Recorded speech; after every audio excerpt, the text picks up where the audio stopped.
If your classroom feels chaotic by 10 a.m., but you can't point to a single thing that went wrong, I can tell you exactly where to look. And it's not the children, and it's usually not the teacher's personality either. It's the transitions. We've covered what quality looks like and how teacher language builds it. The thing directors almost always misread as a behavior problem when it's actually a systems problem. Transitions, small groups, and flow. Let me do a quick gut check before we start. Think about the last time your building felt loud and disorganized. I'd bet money it was within 5 minutes of a transition, not in the middle of an activity. When a room feels chaotic, the instinct is to blame the children or the teacher's classroom management. 9 times out of 10, in my experience, the actual cause is unmanaged transition time. That's the time we see lots of issues occur.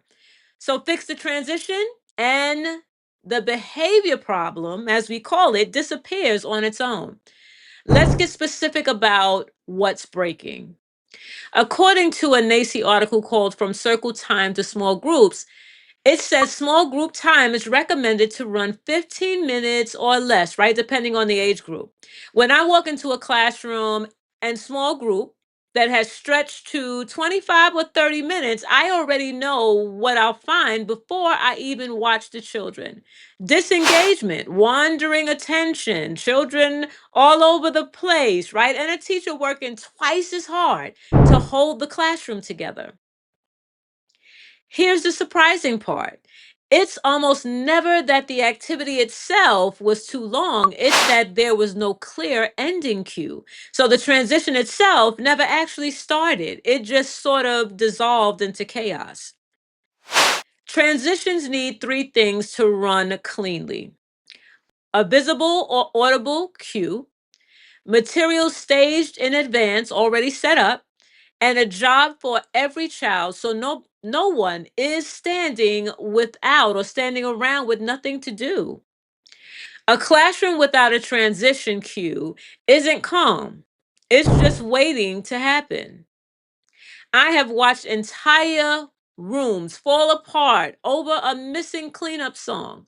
One song. That's the whole system some classrooms are running on.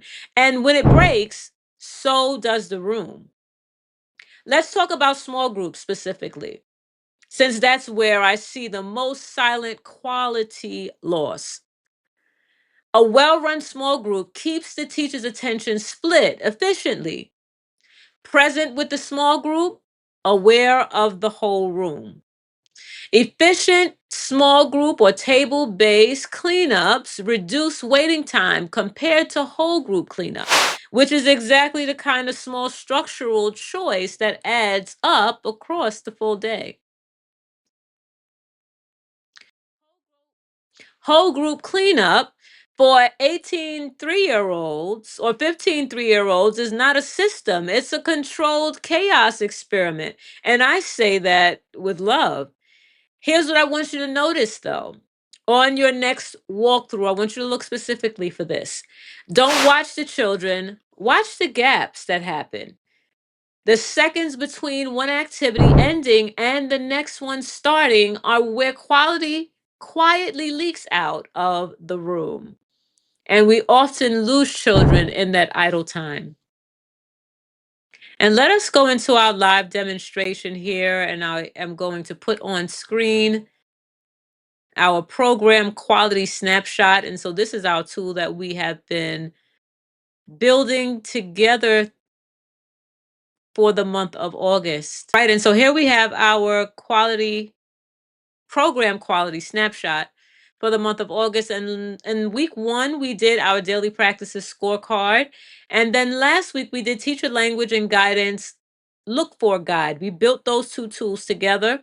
And so you can find the link to this tool in the description below so that you can download and have your very own copy. If you have it already, you can download it and follow along with us.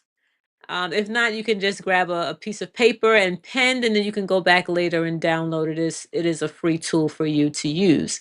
And so week 3 is where we are. So this is a transition and flow timing tracker. So let's build this part of the snapshot. So I'm creating a simple timing log, one row per transition or small group across a single day. So in columns 1, you'll see, and so you have flag thresholds here. So you want to circle the flag box if a small group runs over 15 minutes, or if any transition runs over the 5 minutes with no visible or audible cue. And so here you just want to look at it. And so it's just a one pager again, but something that we could really use to track the timing, because we often see that things happen, right? As we talked about during those transition times when they are not managed well and when they are not done intentionally. And so here on this tracker, we have the first column speaks to the activity. So you go into the classroom and you say that you're observing, let's say, circle time. Circle time is coming to an end, right? So what you want to do for circle time, you can say it started at, I'm going to say 10 a.m. And then it ends at, whereas depending on the age group, it should be, when you actually end it according to state guidelines. However, and according to best practices, but however, sometimes we see it go on and on and on, right? So I'm going to say it goes on to 10:20 a.m. So already that's 20 minutes, and that's longer than what is ascribed to most age groups in the preschool setting, right? And so you're talking about the total minutes there is that we're doing, that's 20 minutes. And so what is the cue that's used? Is there a visible cue? Is there an audible cue? So once the activity is coming to an end, then what is happening? What are we doing from there?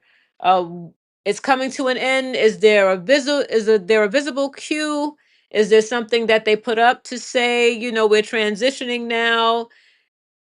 Is there an audible cue where the teacher says what's happening next, right? So you want to identify that here. So you would put that here, what cue is used.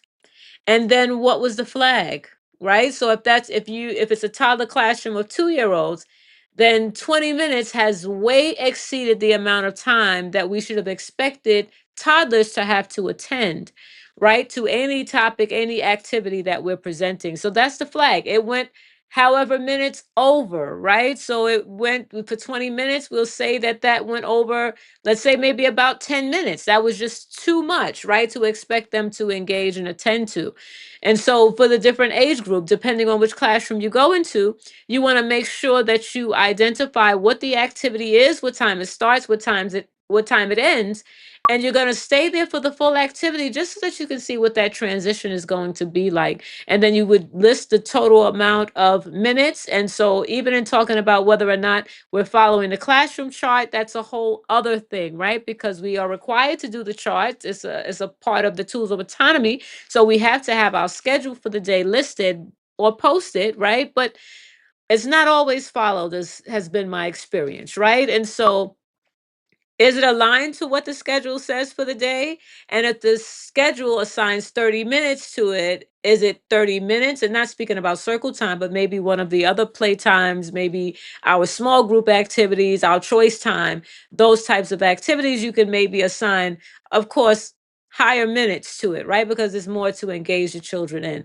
And so let's say 30 minutes, right? We have a certain amount of time we do have to have the children attend to choice time, right, in small group activity. But I'm just going to throw 30 minutes out there as a sample, right? And so if it happens 30 minutes does it take the whole 30 minutes? Do we exceed that? What is the transition like from that activity into the next one, right? So that's what we really want to look at when we're doing this. And sometimes we don't realize it. We're going through each classroom, we're taking a look, and we're noticing the activity, but we're not really looking to see if it matches what the classroom schedule is, and also how long to actually time it and see how long it takes to see if we're staying within the required amount of time. And then what does that transition look like, right? Because often when the activity goes on too long, then you see children no longer able to attend, right? So they disengage, they start moving around, especially our children that have additional challenges. They especially if it's a behavior issue, you're going to see more behaviors occurring during that time. If you have a child that likes to run, to climb, hit, any of those types of behaviors, you can expect to see more of that during those times when the transitions are not intentional and that they are not engaging for the children. So this is something that we need to intentionally look for and track so that we can identify those areas, those flags, right, that we see on the tracker here, has in the last column. But those flags, those things that you want to highlight, because then those are the things that you go back and you build a plan for, so that you can help support the teachers to stick to their schedule and to help them build some transitions that are effective. And we actually have another video that we did that was talking about transitions that are effective, smooth transitions. So I'll put the card up here for that. You can certainly go back and watch that. It speaks more to transitions and gives some more ideas. So notice how this tracker doesn't ask you to fix anything yet. It just asks you to measure. You cannot coach a pattern you haven't actually counted, which is why it's important that you track these so that you can even begin to see the patterns and identify them yourself. And so here's the honest limit of this tool. And I'll say it every week because it's true every week. A timing tracker tells you where the gaps are. It doesn't tell you whether your overall daily schedule is even structured correctly for the ages in that room, or how your flow compares against the quality rating benchmarks assessors are actually scoring you against. That full structural read is what our program executive assessment does. And we'll talk more about that in episodes to come. And so make sure you go and download the transitions and flow timing tracker that we just did together, just a one pager, but it can certainly be helpful to you.